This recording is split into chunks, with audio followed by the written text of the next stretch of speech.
Y'all seen him on Def Jam, Comedy Jam. He was in the movie Idolize. He's on Last Comedy Stand, The Real Husbands of Hollywood. And of course, he was one of our hosts at Chocolate Sunday.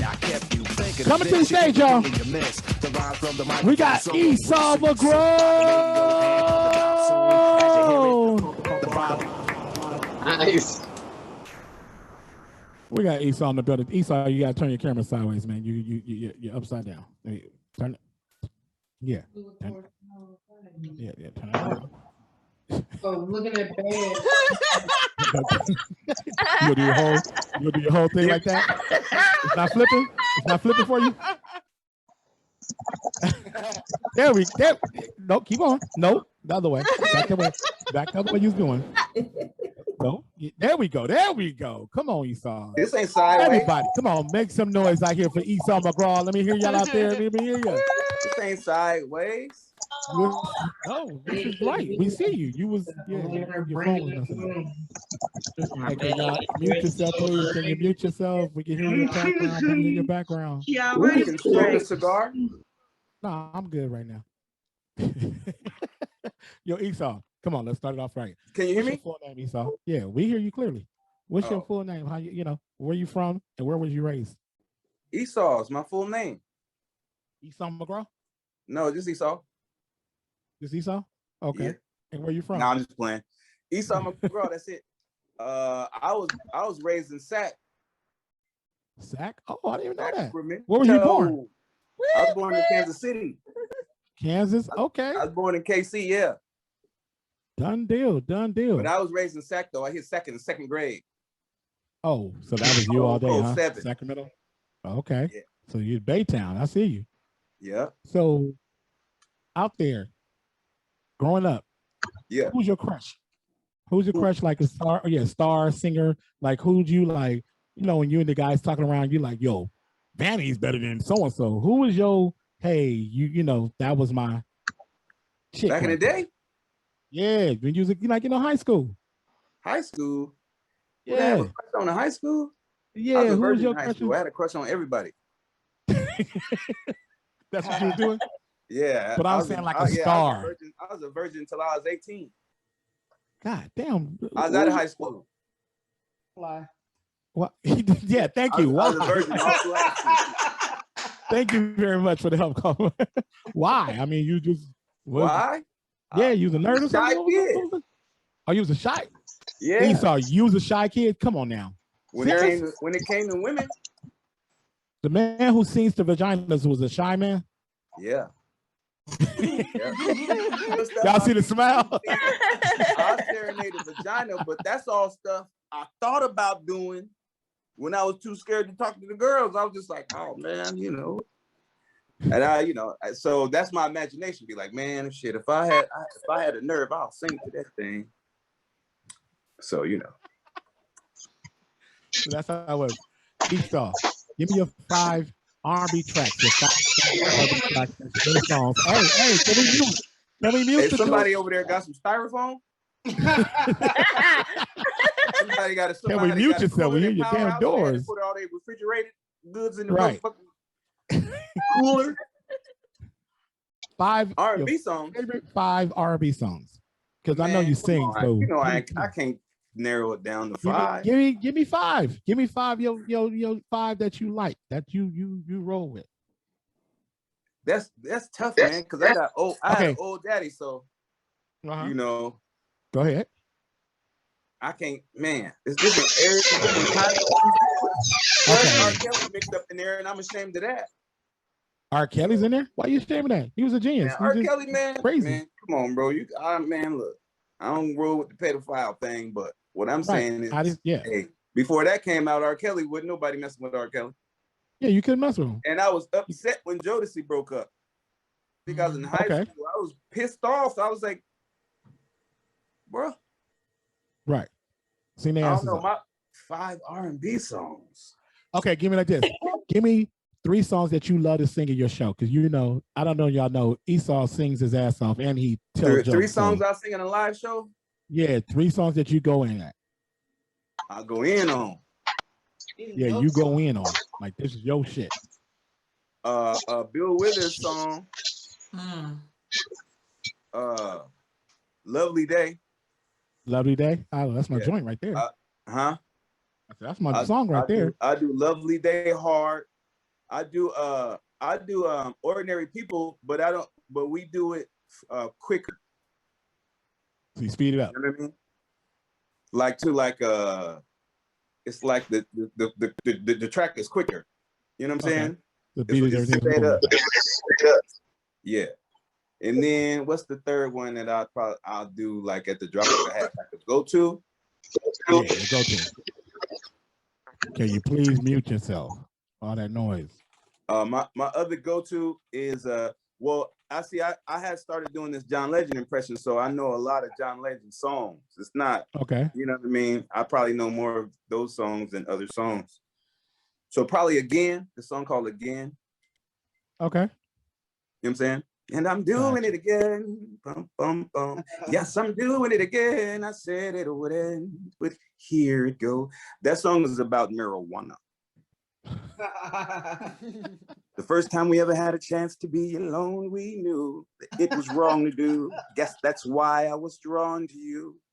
The second time leads to the third and the fifth and the seventh time. I feel so alive. It won't last, but it's all right. Fleeting joy and fading ecstasy. There it goes again. Oh, oh. Yeah, so it's like it's about, you know what I'm saying? Sneaking fruit from the forbidden tree, sweet taste of sin, and I'm smoking weed again. So that's like the other go-to. Right. So what is this? Like 7 Jackson brothers, right? Yeah. It's 6 9. of them. It's 9 brothers? It's 6 of them. Jackson? 6 is 9 altogether. The 6 whole brothers and 3 sisters. Right. So we got 9. Yeah. Who's your favorite and who's your least favorite? Esau McGraw. Woo, yo, man. Tito, my favorite. Tito's your favorite. Yeah, because Tito the down to earth one. Everybody know Tito the cool one. Everybody know that. He over there playing the bass or whatever. He played the guitar. He playing over there, minding his motherfucking business with regular clothes on, chilling. You know what I mean? Everybody know Tito. Everybody know Tito was a cool one. Right. So I don't know. Jermaine confusing to me. He's a human being, but his hair is anime. So I don't know. So, but I like Jermaine though. I don't. There's not a Jackson that there's something about Jermaine you like. There's just one there's the one that's my favorite is Tito, but there ain't really one I don't like. Okay, but Tito's the man. Yeah, Tito's my favorite. Everybody's favorite always Michael, but man, that quiet dude over in the corner, man. If I was kicking it, like if I was the cousin, like Michael Jackson's cousin, there's somebody running around here talking about, man, Michael Jackson, my cousin. People like, man, get the fuck out of here. Michael Jackson ain't your cousin, but it's really Catherine's sister kids. They really first cousins. Somebody name was Williams or Johnson, but they the Jackson cousins. Don't nobody believe me. But if I was a Jackson cousin, I would have hung with Tito. I could just tell by the personalities. Right. Okay. You could tell Randy and Jermaine was jealous of Mike. Right. I hear you. Look, if you look at them old Jackson 5 videos, half the time you look at them, they be back there. Look at their face. They unhappy. All them niggas had a shot at being the lead and couldn't get it before this nigga was even born. Yeah, they're back there pissed off. Huh? Yeah, Joe and Kathy just kept having babies till they popped the lead out. We got and then they still had another one. They had a backup. And that was because that other boy started being sexually active, so you know they had to put him out the group and then get the one that was actually younger than Mike and put him in. The little boy, the little one. Yeah, they got regular problems like everybody else. You know what I'm saying? Everybody. Yep. I bet you one of them Jackson girls had teenage pregnancy. I bet you this Rebe one of them. Rebe or Latoya. Why you say that, Esau? Hey man, shit happens in families. Somebody has some teenage babies. Randy, somebody. It was Janet. They say Janet had a baby by James DeBarge. Right. Yeah, it's Sierra. Still a question mark on there. It's Sierra. Yeah. Okay, so everybody Esau. remember that. They were saying that was Janet Jackson's daughter. For the longest. Hell yeah. Somebody Man, said I'd have hilarious. Hey man, if you James Barge, you go ahead and lose one in Janet. Oh, definitely. All day long. Let me ask you a question, man. You a DJ? You ask the comedian, like, give me your top three as a DJ. What's your top three? I'll make it hard for your ass. Rap songs. What? Rap songs. Yeah. Children's Story by Slick Rick. That song just makes you happy. Like, you can't get me mad with that song. Come on. Sucker MCs by Run DMC. Oh, you like the boom bap? Okay. Yeah, that song was the one that made me like, oh fuck, I gotta get that. And I mean, you got years, so Biggie Warning. Who the fuck is this? Paging me at 5:46 in the morning. They crack the door. Come on, that song was just a dope as flow. Yeah. Yeah. Didn't even think about that. Hey, like, what really got me into hip hop?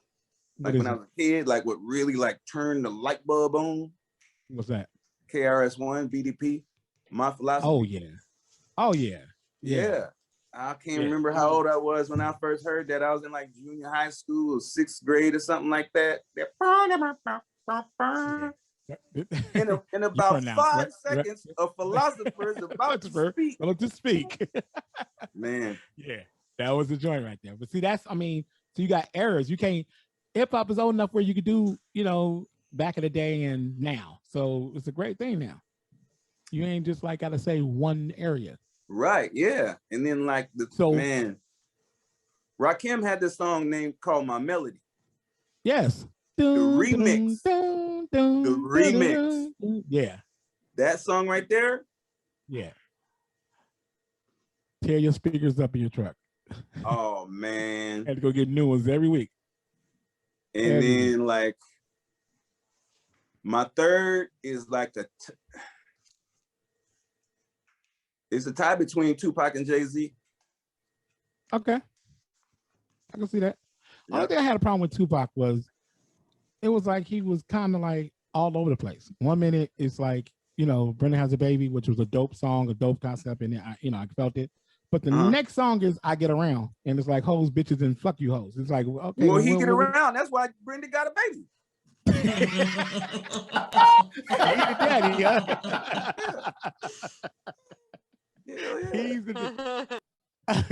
All right, so in the verses, Esau, who are you picking? Prince or Michael Jackson? Prince or Michael Jackson? Yeah, in the verses, one against the other. Who are you picking to win? Prince. Explain that. Well, see, Michael Jackson can sing all his songs, and Prince can play Purple Rain on the guitar and not say shit. Ooh. Then get all these girls crying. Makes sense. It makes now Michael Jackson is good, but he not making those vaginas bloom like.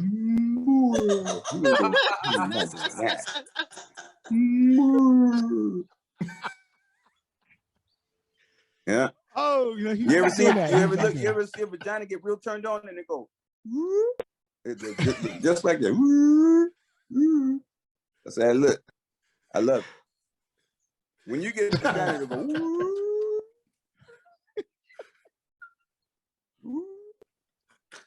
that's when you know something. So Esau, my man Esau. When did you first get your first break? I mean, when did you get the bug? When did comedy become? When did comedy become like you knew you wanted to do it? Quit everything, because I know you cut hair. You had a barbershop at one time. We'll go through that. But what was that first taste of comedy that made you go, "This is my shit"? Made the shy kid, go away. Oh no, the shy kid. No, see, I've been writing comedy since I was 10. Really? Yeah. Eight. I knew what I wanted to do at 8, but I didn't know it was how to, start till I was Get about into 10. it. Well, no, it was about 10. It was about 10. Because see, my brother used to sneak out the bed at night. I got a brother that's a year and a half older than me, right? Mm-hmm. This nigga used to sneak out the bed and watch TV at night. He watched TV all night, right? So he used to, and he was he was like 12. He was already, my brother was a 7th degree black belt now. So then he was like already a karate. He went in them kid karate school instructors. Right. That was my brother. He was already like a 2nd degree black belt. So he used to beat on me all the time, right? Like your brother, not like a parent or nothing, like your brother beat you up. So he used to make me get out the bed and watch TV with him. So if he got caught, he wouldn't get in trouble by himself, right? So I'm up watching late night TV. And, he used to make me watch like the Tonight Show and Saturday Night. We're supposed to be in bed. We watching Tonight Show, the Benny Hill Show, Saturday Night Live, all these late night comedy shows. And I was watching it, but I understood it all. Like I understood everything they was doing. You know what I mean? Everybody else was laughing and I was watching like, I get it, right? Right.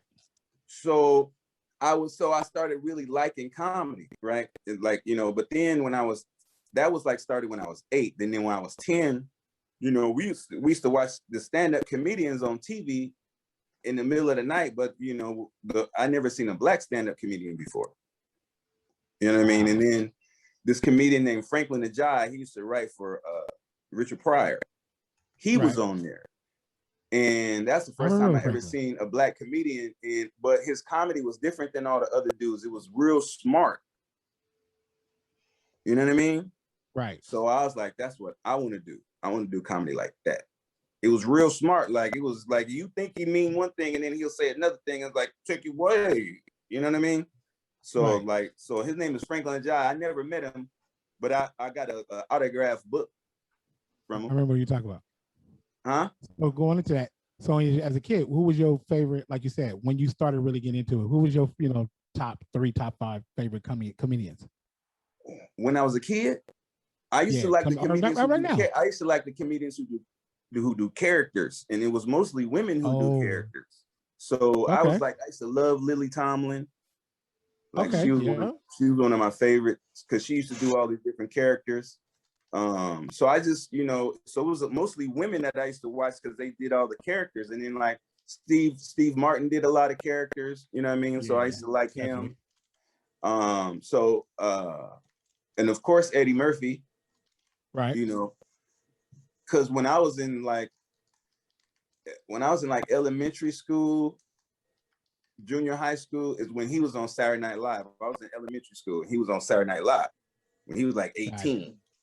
Doing all them characters and stuff. So it was like, Eddie Murphy. And but then when I was like 16, I got a buddy whose dad used to play basketball, right? So he was in Cleveland and he had this tape of Robin Harris. This was before Robin Harris was famous, right? Right. And that's what put me over the edge. It's like, because I was just like Robin Harris. A lot, but when I was in high school, we used to be charging, capping, whatever you call it. It was me against the whole school. Whoever wants to get something every day, lunchtime, in between classes, after school, the whole school. So you battled the whole school all day. I battled the whole school every day. Sometimes it'd be me against all the Mexicans. It'd be me against all the Filipinos. Me against all the blacks. It'd be me against everybody. Yep, I used to tear niggas up, man. I talk about stuff they ain't ready for. Like they be talking about, yo, mama's so fat. I'd be like, yo, gums that's black as, I'm talking about talk about their eye whites, niggas' fingernails. I was talking about his grandmama's collarbones, how heavy they are. Anything, like I'd be so far off in left field, they ain't got no defense for it. I'd be killing them all day long. What year did you come to Chocolate Sunday and become the host? 2009. How long was you in comedy at that point? I don't know. I moved to LA in 2002. 2002? Yes, I've been in LA. Huh? How long you been in comedy altogether as right now? Hell, I don't know. Since I was 10. Too long. Since long as 2010? nigga ever. Okay. Yeah, So since I was 10. 2009. Huh? So yeah, So so since I was 2009 when 10, you came. so 38 years, huh? So 2009 was Chocolate Sunday when you You came know how out. I became the host of Chocolate Sundays? Talk to you. Tell them about that. How you can come host. You was there that night. So Yeah, I'm there every Tony night. Rock was hosting. Tony I'm Rock. there every fucking night. Shit. But you don't know what happened. No, I don't know what happened. What happened? So you remember that night Gerald Kelly and Tony Rock got in a fight? Yeah. Tony Rock. You know why they got in a fight? Because Gerald was disrespecting Tony, right? It was about, I mean, well, I came in on the part when he kept calling him Chris. He kept calling him Chris. And everybody knows. At that point they was already fighting. I wasn't there yet. Right. So Oh, they okay. was already going back and forth. But what happened was Isaiah was on stage. Gerald Kelly was on stage, and he was about to go on stage, and he said, "Yeah, give it up for Chris." And he like, "Yeah, Chris is this and that," and he kept calling Tony Chris, and everybody knows that pissed Tony off. They both, you know, Brooklyn, New York. I don't know if Gerald is from Brooklyn or not. I know no, Tony he's from Brooklyn. He's from Dickies, Bronx or something. But yeah. New York. But the thing is this: so Tony had this show, right? And you know, Gerald go hard for his kids. He's a diehard family man. You got to respect that. You know what I mean? Right. And so you know. But you know, he go like, if Gerald's on the show, he's trying to get his kids on the show. He's trying to get his son on the show. You know what I'm saying? If he's on the show, he's trying to get his son on the show. You know, and so Tony had this show called The Funny Spot, one of Tony's first TV shows that was his own show. It was a stand-up show he was hosting. Right. He went and he basically called all his friends, like, bro, I'm doing a show, man. Come do it with me. Come to do it, right? Come do it. You know what I'm saying? Yeah, so he called Gerald, and Gerald was trying to get his son on the show. You know, and I think Tony was like, man, it's not a show for kids. You know, I want you to do it, but it's not a kid show. You know, and Gerald gonna fight to get his boy in. You know what I mean? And and so I don't know if Gerald ended up doing the show or not doing the show or whatever, but that's what sparked their whole thing. And so I'm coming up the stairs. I don't know. I'm thinking, I'm coming into the Chocolate Sundays. This is a room full of comedians in between shows, right? Right. So they're going back and forth. I'm thinking they just playing because I know them as friends. Right. So I walk up the stage, so I walk in, I said, well, won't you two niggas just take it outside then? And then Tony was like, let's go.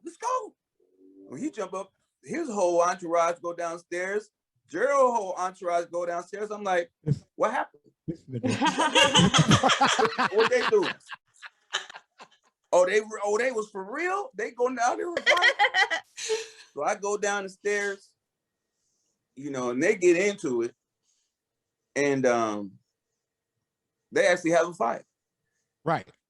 And Tony's riled up. Tony is a fighter anyway.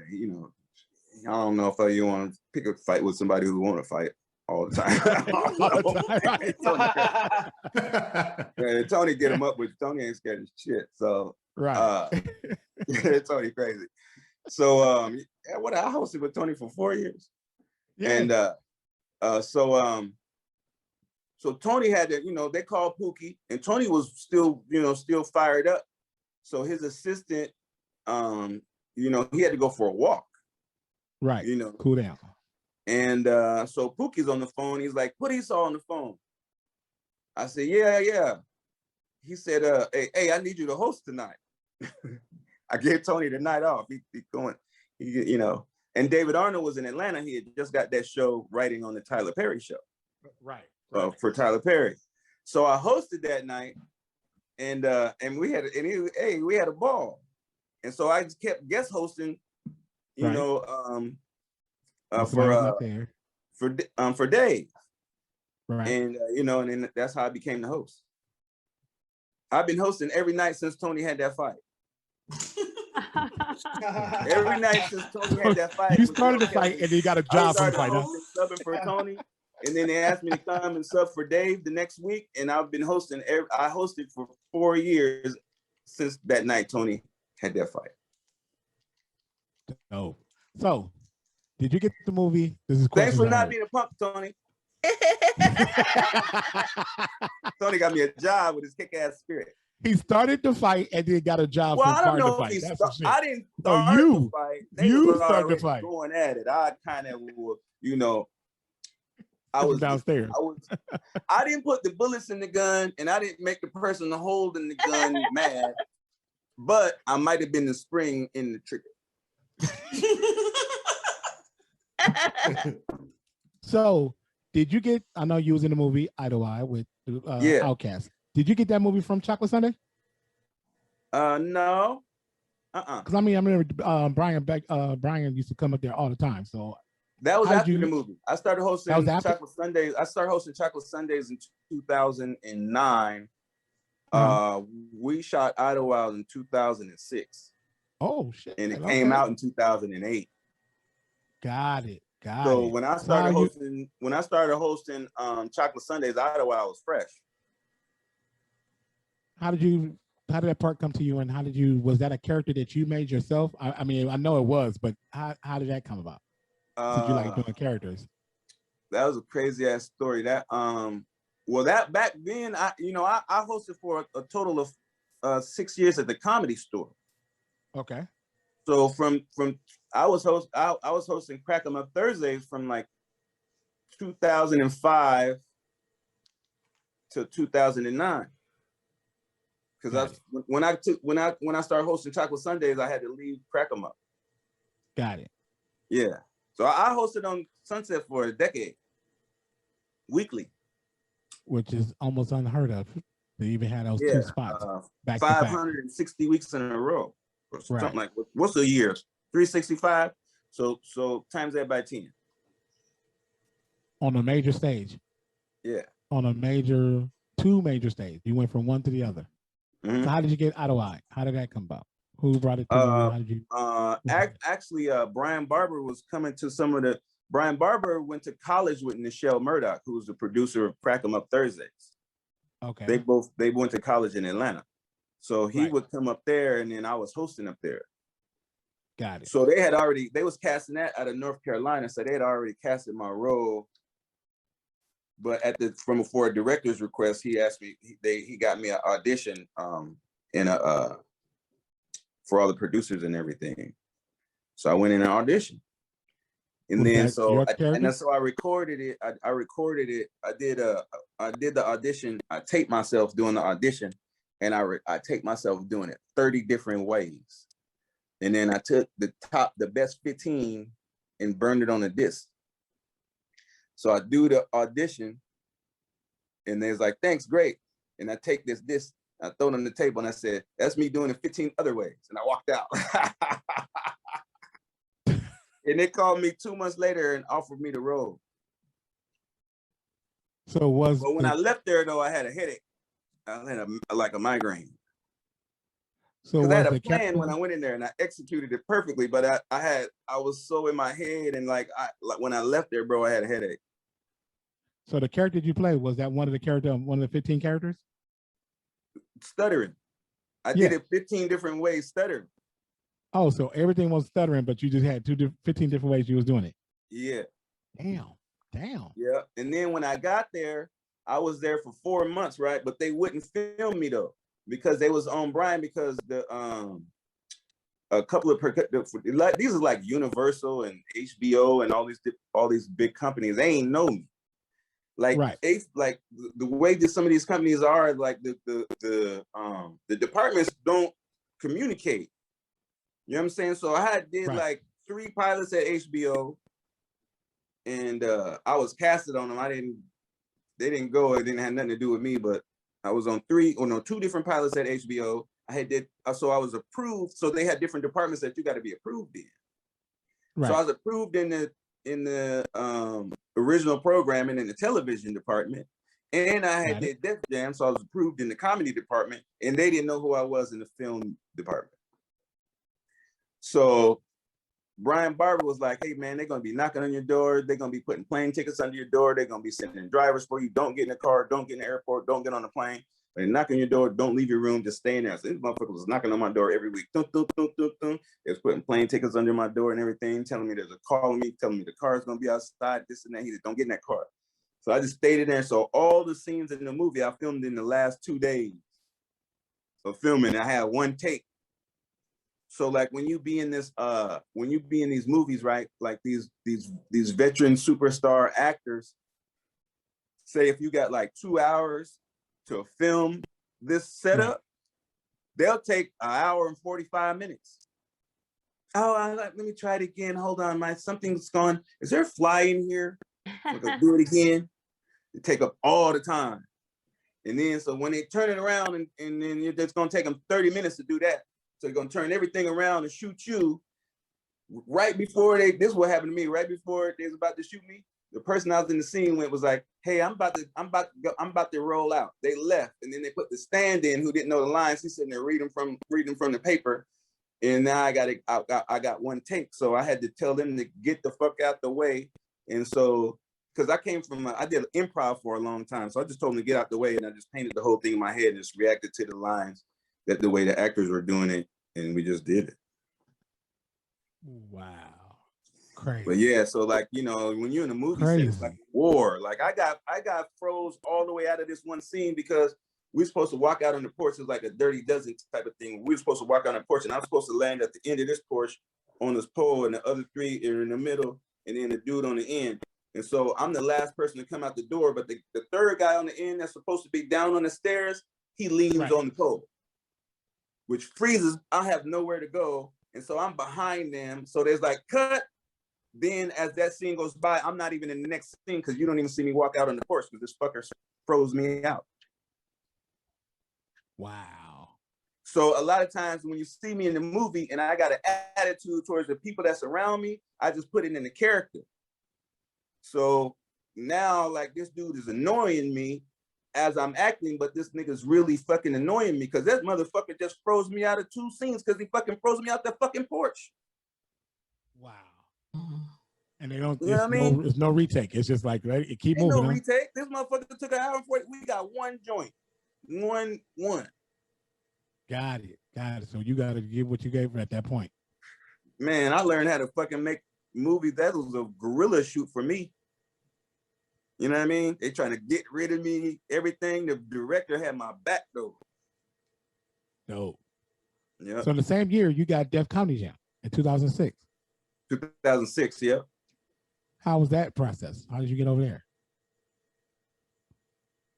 Where they see you? I was in Vegas doing a show, man. Bob Sumner called me and told me he gonna put me on TV. And that was it. I said, huh? And that was it. You just like, okay, I'm on my way. Well, you know, I've known Bob for years. Bob knew me before I even moved to LA. Bob knew who I was when I was in SAC. Because there was no stages in SAC. Like there was 2 comedy clubs in SAC. And like, so I would probably maybe feature. I was like a feature at that time, but there wasn't that many people I could feature for. So, and then most of the big names brought their own features. So I would really only do that club like twice a year. So I would have to drive to open in San Francisco to get on stage. Got it. So I met Bob at the Def Jam auditions, like my first year doing stand-up. How was that episode you was on? How was it feeling? Def Jam. I mean, that's legendary. How was you nervous? Was you like ready to go? Was the crowd on? What city was you in? Man, you know, by the time I got Def Jam, I was ready. No, I only did 8 minutes. What city was you in? Was it New York or was it LA? I shot in LA. I shot it on what's that, Wilshire and La Cienega, that big theater right there. Right. I did it the year. Okay. I did it the year Mike Epps, the reunion year. I did it. It's fun. I never did Def Jam, but I was on the reunion year. Got it. Yeah. The year Mike Epps. So I know Mike Epps. I met Mike Epps when I was 18. Where at? In SAC. I won a comedy competition. And one of the things I got to when I won a comedy competition, I got to host my own show on Friday. Mike Epps was in the Bay Area Black Comedy Competition. He came in second. Marvin Dixon won. But I think that the finals was that Saturday, and I didn't know who he was. But one of the Bay Area comics that I had met brought him to that show, and he went up, man. At that time and point, he was the funniest person I ever been in the same room with. Serious. Mike Epps, man, The unfamous the famous Mike Epps is hilarious. He's just naturally funny. You know what I'm saying? Right. He's your favorite play cousin for real. Like everybody just, you know what I mean? Love him. The unfunny, hungry, just got out of prison, straight from Indiana, Mike Epps. Right. There's not a funnier version of Mike Epps, bro. Wow. I'm talking about, and people know what I'm talking about. Mike Epps didn't get he ain't no overnight success. Mike Epps worked his way to where he's at. You know what I mean? So a lot of people know what I'm talking about. A lot of people seen Mike Epps before he was famous and know what the hell I'm talking about. You know, like like JB Smooth. Mike Epps used to go up at the Ha with his kids in the car. I watched his kids for him once. And that's dedication. So, Esau, have you ever bombed? What's the first time you bombed, and how do you respond off of it? The first time I bombed, I was already doing comedy 8 years. So you did 8 years straight without bombing, and that was the first time you bombed. First time I went on stage, I won a talent show. So I was killing from day one. And then 8 years in, I was in the Bay Area Black Comedy Competition. I had flew in from New York. Right. Did all my little press kits and everything, went to sleep at like 3 a.m, woke up at 6 a.m, drove to Oakland from LA, got to the orientation by noon. You know, you had to check in your hotel at 3. Competition started like 7. And I was dead ass tired and I bombed. Yep. And I was like the favorite to win. I bombed. I didn't get out the first round. I bombed in the first round. I bombed. Shit. And so right then I had to learn how to work tired. So that's what I got out of that. I learned how to work tired after that.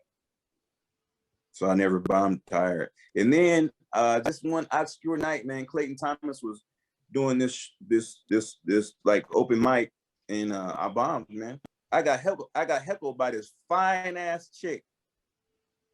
She owned me too. She killed me, bro. I was bombing and she fucking started throwing fucking 90-yard passes at me at the motherfucking backfield, bro, and I was dropping all of them. She killed me, dog.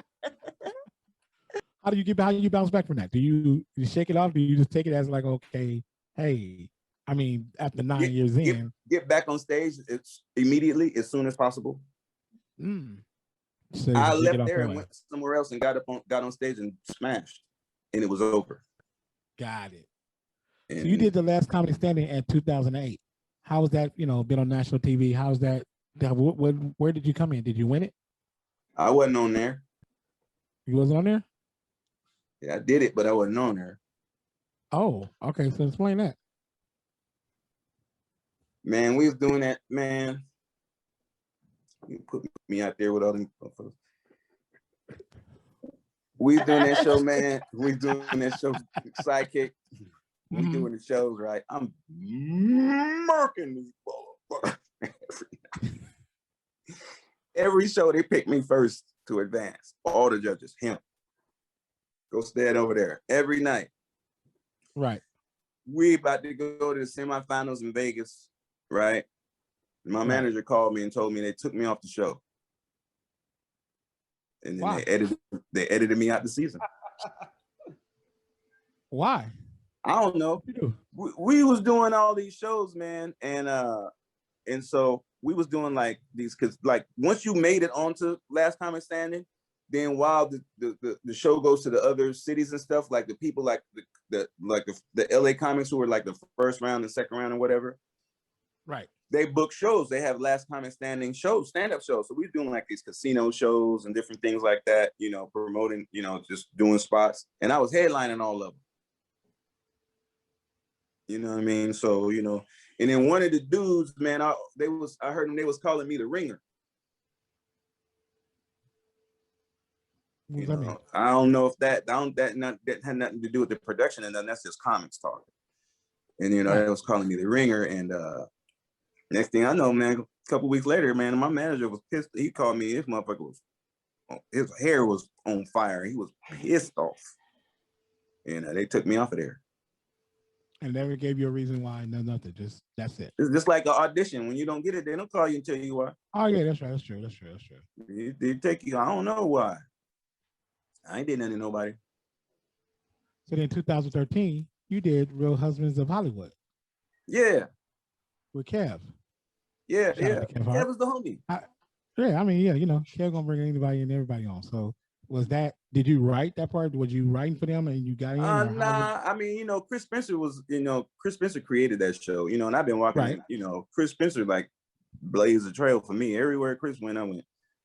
Chris started Chocolate Sundays. I hosted at Chocolate Sundays. Chris ran the main room at the store. I ran the main room at the store. You know what I mean? Like, hey, I need Chris to keep on blowing up. But Chris just called me and said, "What you doing?" And I said, I'm about to go jump on this flight. He said, "What time your flight?" I said, 3:00. He said, hey man, come down here. He chopped me the address. I went down there. And I knew everybody on the whole thing. I was like, wow, right. Stan Lathan, you know what I'm saying? Blah, blah, blah, right, blah, blah, blah, blah. He was like, stand over there and play so and so and so and so. I was like, all right, cool. Because I'm a barber for real too. So I was just playing the barber in the thing. We know. Yeah, so that was it. And then hey. So Esau, what's the biggest thing? Hey man, Chris Spencer been hooking me up for years. Chris be like, "What you call me? What you doing today?" That means I got some money over here. You want some? Chris is the staple of LA. You have to go to Chris. Man, Chris is the mayor, bro. Yeah. He is the mayor of LA. You can't him and probably Alex Thomas, but Chris way more than Alex Thomas. I love Alex Thomas. Yeah, it's my friend. But Chris is the host. So Chris, he started hosting these shows and producing these shows, and him and Guy Torrey. When I first moved out here, it was mostly him and Guy Torrey. So them dudes creating opportunities for themselves, but they was giving us, time too. Major shine.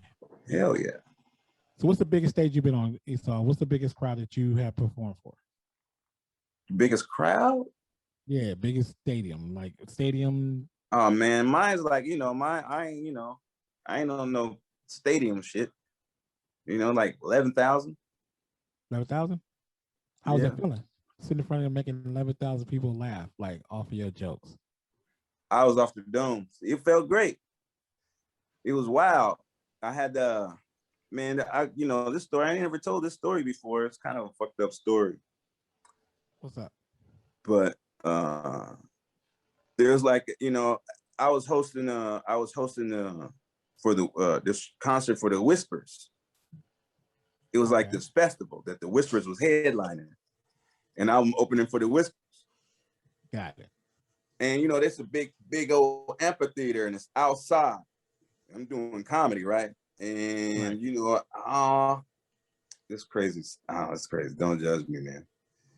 There was a couple of busloads of special needs people, and they was all in the front on blankets, front row seats on blankets, all special needs people. And I know they was there to hear some music and listen to a concert. They wasn't expecting to have a comedian on stage with 25 special needs people in the front who don't have no comedy etiquette. What's the word? Etiquette? None of that. So I'm on stage. I'm talking to the audience. I'm telling you. Did you do the joke? No, I'm telling you, and I'm doing these. I'm doing my set, and I only got like 8 minutes. And then I got to bring up the twins and this and that and blah blah blah. So I'm doing. My grandmama hooked me up with it. My grandmother was Grover Washington's first cousin. So all the older, I met these dudes opening for Grover Washington.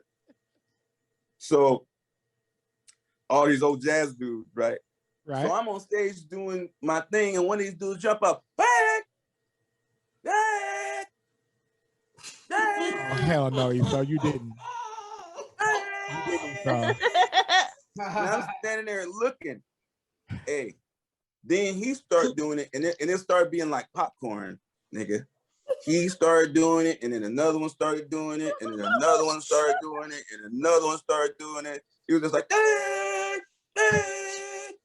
like, what the fuck? Like a bunch of car alarms going off in front of me. And these niggas are, look, this is the thing though. I'm in front of 11,000 people watching this shit. All these people are crying, bro, at me though, because I'm sitting here like trying to navigate this whole thing, man. And they are dying, dog. I'm just, I just kept it really professional and I kept it really appropriate. Right. And they was dying at me, struggling with it. I'm talking about these people were everything I said, they was cracking up laughing because they knew that I was jumping over hurdles, not say the wrong thing. Right. Yeah, you gotta, I just gotta tell you did the joke. I'm probably like 25, 26 years old. Now, that's why I never tell a story, because the story is so politically incorrect. You come back to Chocolate Sunday and make a joke off of it. Let's talk about me and you at Chocolate Sunday. All the shit that we've been through. All the shit that we. Yeah, like your girlfriend drinking up my liquor on my birthday. Talking about I don't know what happened to her. I'm like, girl, oh, it's in your bloodstream. Is what happened to it. What happened was Esau comes up. Now we all work at Chocolate Sunday. And we get free drinks at Chocolate Sunday. So I didn't understand why Esau walked up with a bottle in the first fucking place, because we drink free here. So he comes up with a bottle of Patron, small bottle that is. He goes, hey, Kick. It was the medium one. It wasn't that little one. That little one's a magnifying glass. Ain't nothing but a shot cup. Yeah, okay, you're right. It was the medium. So he goes, hey, Kick, I'm going to just take a swallow of this. This is yours. You can have it. And I said, oh, okay. I didn't even think twice about it. I remember saying it's yours. You can have it. You was that drunk already. It was your birthday. So you said, I'm going to take a shot of this and you can have it. I think I was like, watch it. Keep it, but you can have some. That's what you thought you said. So Esau leaves. He leaves the Laugh Factory. So I'm sitting here like, okay, well, shit. Is he coming back? So like the second to last comic on the second show. I'm sitting there. And Lisa sitting there, we said, fuck it, let's drink it, because it was sitting there.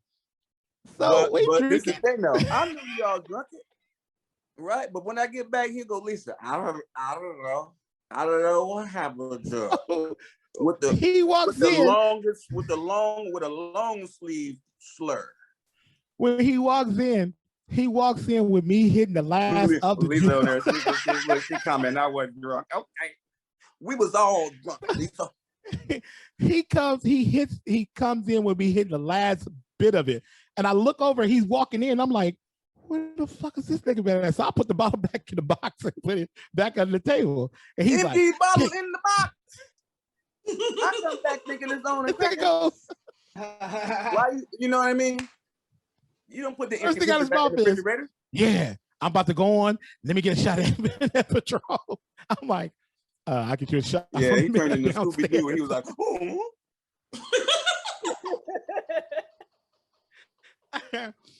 And he'd be like, here go Lisa getting his back. I don't know what happened to her. You on stage doing the Michael Jackson, building the whole Michael Jackson joke just week in, week out, just building it. Oh, the famous one. The Music Soul Child. Oh, the nostrils. That shit was hilarious. You're my baby, my love. Oh, no. Oh, no. Sing that shit with his nose. Oh, that shit is hilarious. The joke, hey, how the joke from Michael Jackson rock with you, how that shit built. Michael Jackson was that joke built week over week. That shit was hilarious how you did that. Girl, close your eyes. Let this rhythm get into you. Don't try to fight it. Ain't a goddamn thing you can do. Sexual assault. We used to play rock with you. Strong arm raping. Give me that shit. Close your eyes. Let this rhythm get into you. Don't try to fight it. There ain't nothing that you can do. That's what he's telling the girl. And that shit built all the way to like a threat. Fucking bubbles coming to the picture. beating up Jermaine and Randy. That Bubbles joke happened. That Bubbles joke happened at 3:00 in the morning in some bar one night. That shit was hilarious. Hey, if you have any questions for Esau McGraw, please open up the turn on your camera. I mean, unmute yourself. Ask some questions for Esau if you have any. Oh, John Coon? John Coon said he got a question. Go ahead. Click John Coon in. John Cole, what's up? John Coon. What's up, Esau? What's happening? Chilling, bro. Yeah, like good to see you again. I wonder what happened to you. I haven't seen you in a minute, and like always appreciated all your comedy, coming through to all the Chocolate Sunday shows, and I've been like spamming up the chat talking about like when you fucking like nosed that one song. You're like that song you said, and you like did it with your nostrils, like yeah. I mean, like forever. Like this shit was hot. Like I mean, all your comedy is hot, but I'm saying like. Hey man, too bad I can't do it on a special. I'll have to pay $10,000 for the publishing. I ain't got that. Right. So right. So people come see me live. Or get like I just shot a comedy special, so you'll see it probably in the fourth quarter sometime. And Sidekick was the DJ. Thank you very much. Sidekick DJ.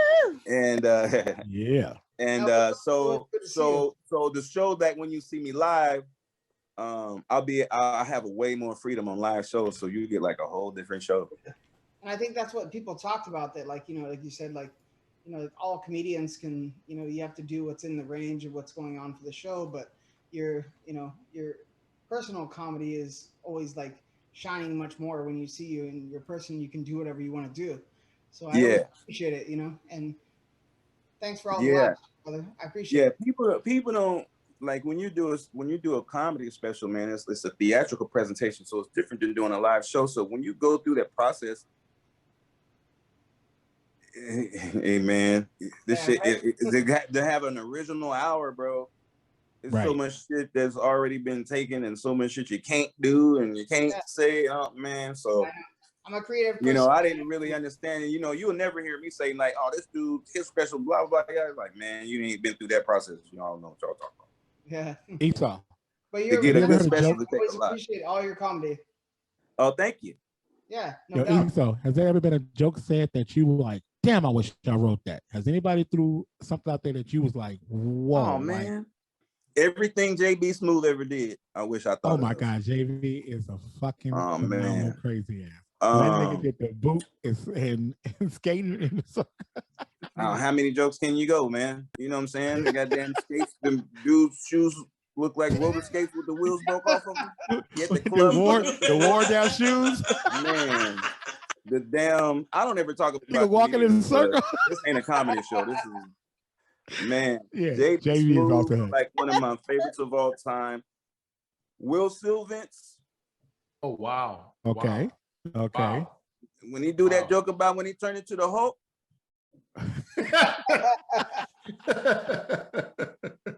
Man.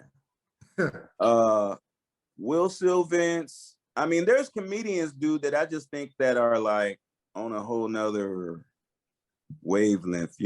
They're just on their own planet. You can't really compare them to nobody. I think Earthquake is one of those comics. Oh my God. Oh, like you can't compare nobody to Earthquake. Earthquake is just Earthquake. Right. He's one of those comics. Corey Holcomb is one of those comics. Like that. Like you can't really compare Corey to nothing. He's so Corey. Right. And Corey jokes. Huh?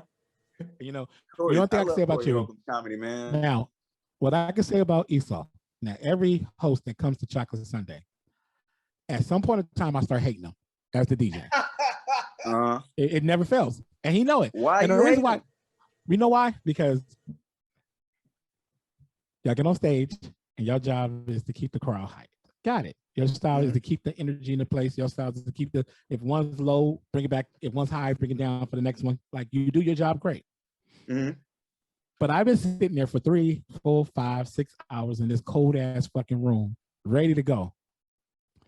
Esau got nice and tipsy by the last comic. So he wants to get on stage and do a whole nother 20-minute set. I'll be ready to kill him. I'll be like, nigga, if you don't get out of here. He'd be like, and this is what Esau would do. All right, well, we're about to leave. But then the bitch said, ha ha. And I said, what the bitch? Why you gonna say ha ha? And the bitch said ha, and everybody be laughing, and he'd be like, ha ha. And then everybody laugh again, and he'd be like, ha ha. And I'd be like, this motherfucker don't shut the fuck up. Hey, listen. Yeah. I'm a professional sidekick, even when I'm drinking. I got it. But so but what happens is like what the audience doesn't know, and like what other comics don't know is like, you know, when you're hosting a room, like I'm running the room. Like at that time when I hosted the room, me and Caduce ran the room. There was no Lonnie when I was there. Right. You know what I'm saying? Pookie was never there. He was going around the world with Kevin in Hart. And so me and Caduce ran the room, right? So and at the end of the day, it's a bar, it's a business, right? So yeah. And you know, and it's their urban show, so they're already kind of like, you know.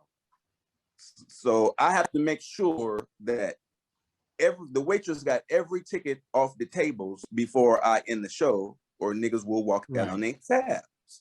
So when the last comic goes up, before the last comic gets off, I go to the back and I ask the head waitress or one of the assistant managers, are y'all good? Did y'all got all the tabs up? They might say, we need 10 more minutes. We need 5 more minutes. We need 15 more minutes. And then I got to go up after the last comic and do an extra 10 or 15 minutes to make sure that all the tabs are got up off the floor.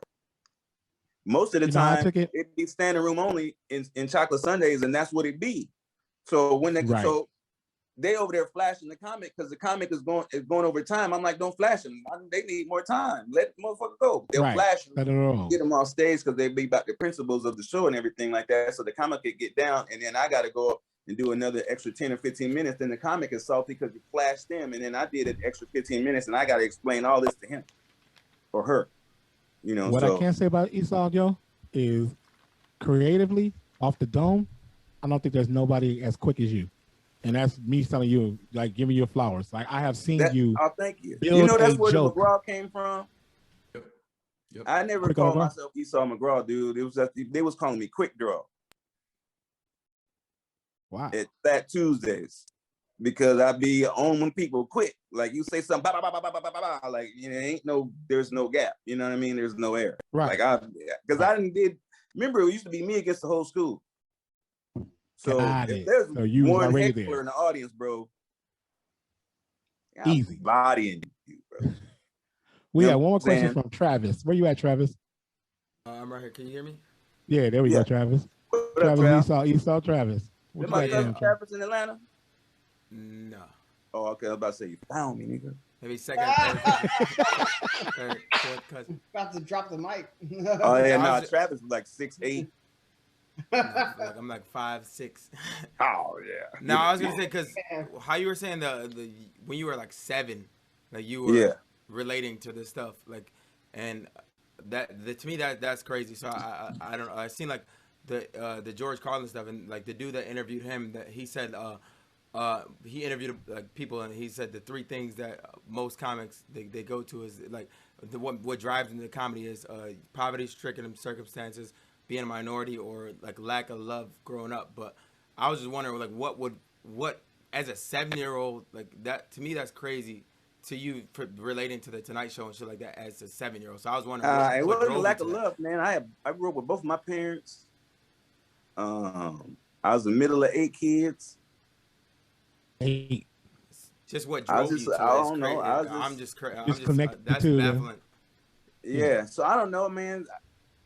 I just loved it, man. I could, you know, I do different creative stuff, painting and whatever, but comedy is I can just understand it.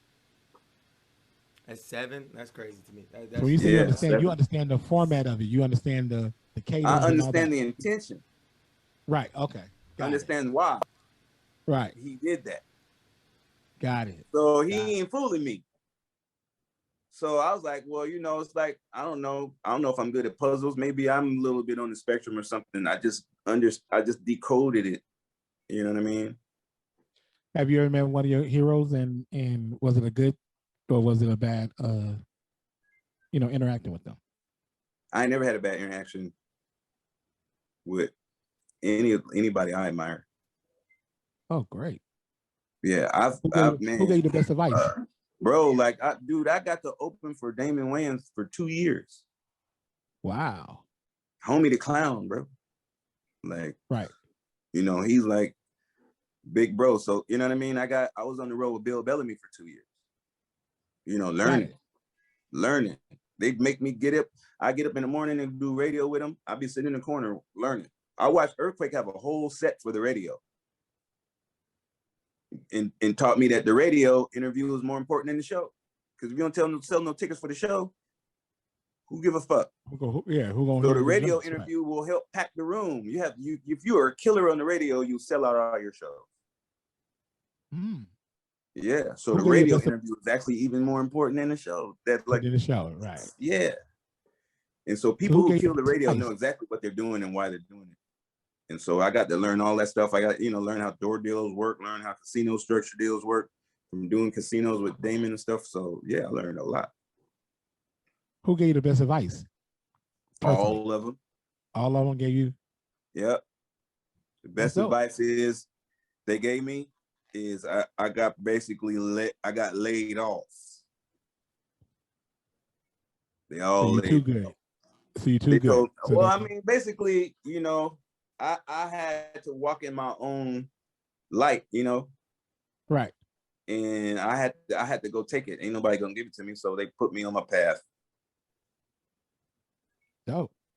And hey, I'm like big bro, like man, like people be like, oh man, that's it. I was like, bro, I opened for Damon Wayans for 2 years. I did that for free. You're crazy, man. Right. What? Alone. They get advice from him every night. You crazy. Dope. Everybody. Yeah, Damon was the one who, making noise. I think I was hosting a Crack 'em Up, and then Joe Torre and a bunch of people came in.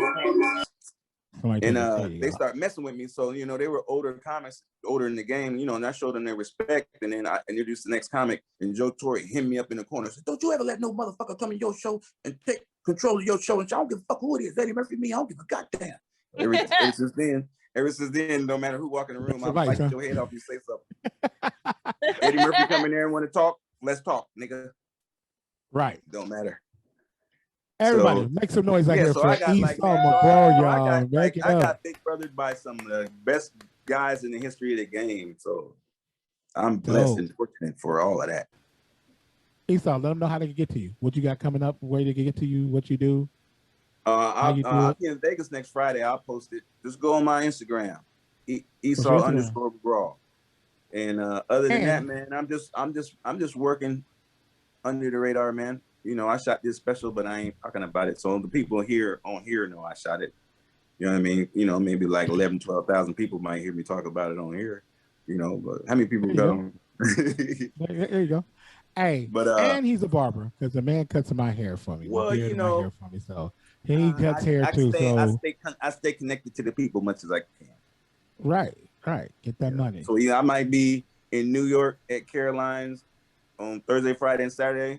But who am I but a person? And I love the barbershop. I love being in the barbershop. So I'm working on a TV show, and then on 2 days a week, I'm still working in the barbershop. One more time, y'all. Clap it up. Make some noise out there for Esau McGraw. Love you, DJ Sidekick. Yo, I love you, fam. I'll see you next week. Hey, everybody on here who enjoys my comedy, man, thank you so much. And when you see me, come buy a ticket because I still owe back child support, and my ex-wife deserves and needs that money, and I'm getting it to her as soon as I can. So y'all help me do that, okay? Yeah, keep it 100. We about to go to Wind Me Down, Quinn. DJ Sidekick. We're going to drop it.